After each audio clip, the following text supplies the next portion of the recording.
I was scrolling through YouTube mindlessly, and a press conference by the Emeritus Chief Justice of Kenya, Mr. David Maraga, Justice David Maraga, sorry, popped up. And man, I thought the misinformation was only spread by, propagandists and spin masters. But this whole press conference that he held on the 21st of October, 2025 was a propaganda item. So this is the backdrop. And at the time, he was actually working with such a horrible team. This guy who writes articles in the newspaper and some cantankerous lady who I think left his team.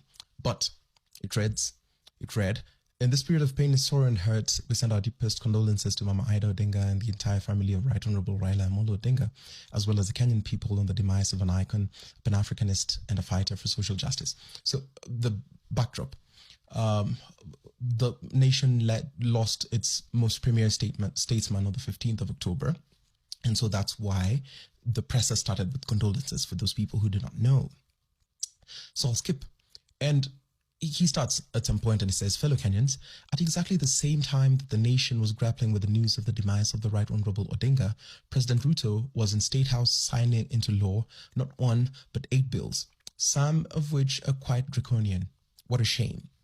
Now he goes ahead to list the bills. Remember, he has said that these bills are quite draconian. So let's go into the bills, because a lot of people don't read. So now I've made it my personal mission as the leader of the Orange Democratic Movement's Youth League to bring you up to speed.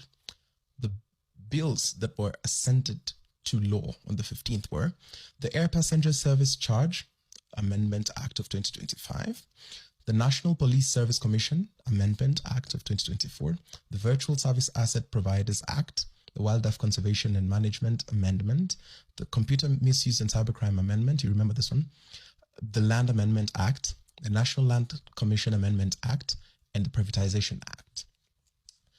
If you think about these, like people wrote items of propaganda. Remember we did a speed run yesterday where we said, if you see a document that's in green, it originates from the National Assembly. If you see one that's in blue, it originates from the Senate. If you see one that's in black and white on vellum or creamy, that's what's been signed into law. And what people were discussing were bills. So if you want to know if the president has signed something, it's going to be in black and white. So here's where Maraga's lies started.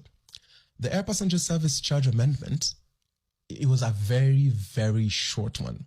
And what it was doing, it was redirecting the proceeds from the Tourism Promotion Fund to the Tourism Fund, which was, first of all, it was aligning